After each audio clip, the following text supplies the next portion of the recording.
It is the Last Dinner Party in session. Count the Ways is the name of that one. Hello, Last Dinner Party. Hello. Thank you very much for being with us in session at Maida Vale. I was thinking on the way in today, I think Maida Vale suits Last Dinner Party. Nice being back, Abigail. It's very nice. I always feel that, I don't know, Maida Vale's got a very medieval sound, so I feel like maybe that's why you think it suits us. Maida Vale. 'Tis a whimsical land. Yes, it definitely suits you. And thank you very much for coming to play for us in what's been an amazing end of the year for you with a brilliant, bold new record, From the Pyre. What was look back at 2025. Emily, what was your highlight of the last 12 months or so? Well, we've done lots of festivals over the summer, which has been great. And we're just sort of doing the UK tour. And that's going amazingly. We're getting to play all of our new songs from the second record in combination with the first record. We haven't forgotten about that, don't worry. So yeah, it's going really well, thank you. Oh, that's good. I mean, you've always created your own world and invited us fans into it, but even more so, I think, on this record. Georgia, tell us a little bit about that world you've created with From the Pyre. Yeah, I mean, it's sort of applied retroactively to the album as we were finishing it off, and we went to Tokyo to do some shows there, and we were sort of sitting around trying to piece it together, and we knew that all of the songs were, because they're so different from one another and they're each this kind of individual world, and we were sort of trying to figure out how all of those unique worlds connected to each other, and we realized that bigger picture, the album was about storytelling and about telling stories to each other on the road, what the life of an artist is like, and how using storytelling to heighten or to honor the sort of emotional highs and lows of your own life is a more honest and true way of talking about that sometimes. And so we use that theme of storytelling to think about the practice of storytelling in the sort of medieval period, and we think of this album as kind of our Canterbury Tales. Nice. But it also sounds like you had a lot of fun making this album. So much. Yeah, it really comes across, I think. Especially, I think we're going to hear Second Best in session next. But Steve Lamacq always talks about bands looking and sounding like a gang. And you definitely come across as a gang on this record. Lizzie, tell me a little bit about that mentality and about that friendship that you have. Yeah, we like to hang out and make music together. That's kind of how it started, was enjoying music and playing together and sharing creative ideas, and that's just persisted. So yeah, I feel very lucky to be able to do it on such a scale, and then take it around the country and see people singing the words back to you. It's a very lovely collaborative experience, and it's so nice meeting the fans that say, like, you know, they've made friends in the queue, or like that they've seen at multiple gigs and stuff. It means a lot to have kind of created a space for that community to grow. It's really moving. We've heard you talk about being at Florence and the Machine gigs, Abigail, in the past, and you know, some of you meeting at those, and now your fans are doing that at your shows. That must make you proud. Yeah, it's really, I don't know what the word is, just like, it's really beautiful and kind of humbling to see, because we make the kind of music that we want to hear and the kind of music that gives us a lot of joy. And then when we get to go on the road and see people and meet fans after shows and chat and kind of get to know them and see them over multiple shows, you feel this really beautiful connection, and it feels like a big honor to have made the space where people have come and met people that then become important to them, and that feels special that we can do some good in people's lives like that. It's the Last Dinner Party in session for 6 Music, and that was Second Best from the brand new record From the Pyre. You've been mentioning the gigs, and I know, you know, gigging is like what you do when you're not in the studio, you're on the road. Tell me about what you've been doing with Music Venue Trust.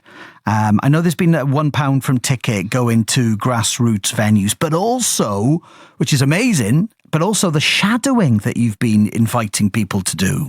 Yeah, I mean, I think that the Music Venues Trust is completely going to reverse all of the damage done to independent venues, and it's doing amazing things in collaboration with bands like us, as we were donating £1 per ticket sold, but also bringing independent venues into community ownership, which I think is amazing, and it sort of bolsters them against being bought out by a bigger corporation, and gives them a bit of security in their operation if it's owned and operated by people in the community. I think that's a really amazing thing. We're also on this tour inviting young people from around the country in different regions to come and observe our sound checks and to talk to members of our crew to see what jobs are available within the music industry, because at least as far as we're concerned, it's really hard to know exactly what goes on to put a gig on. And there's so many jobs and so many ways that people can be technical and creative and combine all of those things in a job within a touring party. So we just want to help people, young people, be made aware of all of the opportunities that lie within putting a gig on, because there's so much out there that people just don't know about. And we have a really, really incredible, talented and kind crew.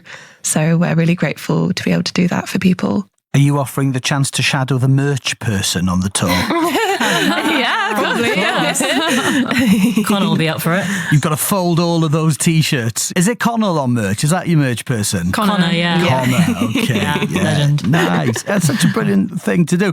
I mean, to have the confidence to do that and the pound off every ticket, and in the past to say, we're not doing these gigs and these are the reasons why. I mean, that comes from confidence. Is that something that's always come natural to the Last Dinner Party? We're going to do things on our own terms, on our own rules, or we're not going to, I don't know, sit back and play the game?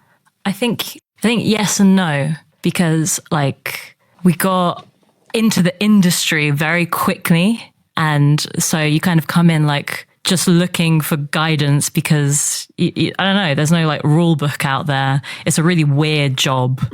It's like, it's not a normal job that loads of people talk about how it works and all of this. There's not a lot of people to relate to that in my lifetime that I've been like got record deals and management and lawyers and blah, blah, blah, blah. So it took us a while to like find our feet and get that confidence actually, and kind of know our boundaries. But I think once we unite, things get done very quickly. So I think, and we're good at that. I think we're really good at like talking things through, and we're usually on the same page, which is lucky, like so lucky. We're always like, how the hell do we like find ourselves aligned on so many like massive issues? So I don't think that's like usual for a group of 5 people in general. Yeah, it took a while like for us to admit that, you know, we can't carry on this tour because you don't want to let people down, and like we care so much about our fans, and the fact that people have spent money and made plans and are excited to come see us, and like we know how meaningful gigs are in creating communities, and like, you know, we grew up going to gigs and finding our friends there, and we know how important it is. So that was such a difficult thing, but it was a thing of like prioritizing our health. It's incredible that you're all on the same page. I can only imagine the band meeting where, I don't know who said it first, but I want to write a song about an agricultural hand tool. So aligned. We all said, on the count of 3, name your favourite farm equipment, and we all said, scythe. Yeah. Well, I said hoe. Yeah. Georgia was outnumbered. I love it. We're going to hear it now. This is the Last Dinner Party in session at Maida Vale, and this is The Scythe. It's such a great song. It's the Last Dinner Party in session for BBC Radio 6 Music. I love that. It's my favourite song about an agricultural hand tool, that one. Oh, there's so many. You don't like the trowel? Second best trowel, definitely. I mean, I love so many tracks on this record, especially most recently, I Hold Your Anger. I really like as well. I love the piano on that. And Abigail, we spoke a bit about your influences previously when the first single came out. This is The Killer Speaking, which you're going to play in a second. And I remember you talking about Nick Cave. But then when I saw Sail Away and heard Sail Away on the track list to the record, the latest album, I instantly thought of Enya. Hello. Yeah. Exactly. I was thinking, is it going to be an Enya cover? That would have been funny. Wow. You should also move to a castle like God, that's Well, I mean, that's I can only imagine that's what you'll be doing. It is December. Christmas is coming, of course. And I'm picturing Last Dinner Party in a castle, listening to Enya around a massive banquet table. Yeah, that's what we do. Yeah, Does sound good. sounds like a good time. But wasn't it last Christmas that you spent writing the songs that are on From the Pyre? Wait, what was Annual last Day we did in Premises Studios for, like in December. We worked on that quite a bit. And then that's when you showed me Inferno as well. And I was like, Abby, can we have this, please? Can we play it? Because Inferno was from the Christmas before that. So I feel like Christmas is a good time for writing music. Yeah, that's the closing, isn't it? Closing track on the album, Inferno. And Aurora, you're in charge, all the orchestration on the record, that's you? Yes. And my partner, Nathan Jurasamy, helped me with the orchestration on this album. Awesome. Because I was like, I want time to be creative. And orchestration is quite a technical and time-consuming job. Yeah, fantastic. Any other Christmas plans? Do you get each other presents? We did Secret Santa one year. I feel like we should do it again. That was fun as well. Would be fun. We'll do Secret Santa on this tour. It's a good idea. And then a little break, and then it's over to Australia. I bet, Georgia, you've got all your friends asking for guest list for those gigs. Have you? You're in Perth, Adelaide, Melbourne, Sydney, Brisbane. Yeah, the guest list is full and it's all just people that I know. No one knows anyone in Perth besides me. I bet you can't wait. I mean, the list of gigs are worldwide next year, loads around Europe as well. I mean, I bet you're itching to get out there, are you? Buzzing. Like, we're going to places that we've never played headline shows before. And last night at our show in Liverpool, we met these two guys from Lisbon who'd come all the way from Portugal to come to one of our shows. And they were so excited that we were playing a headline show in Lisbon. Oh, wow. And it was just really lovely to be able to do that for such lovely people. And they were just gassed to see it. And I don't know, it's just lovely. We're doing places like Madrid and Barcelona that we've never done headliners before. So yeah, it feels really good. It's going to be a great start to 2026. Abigail, I'll ask you about highlights from the last year, though. Any fond memories that stick out? Oh, we did over festival season.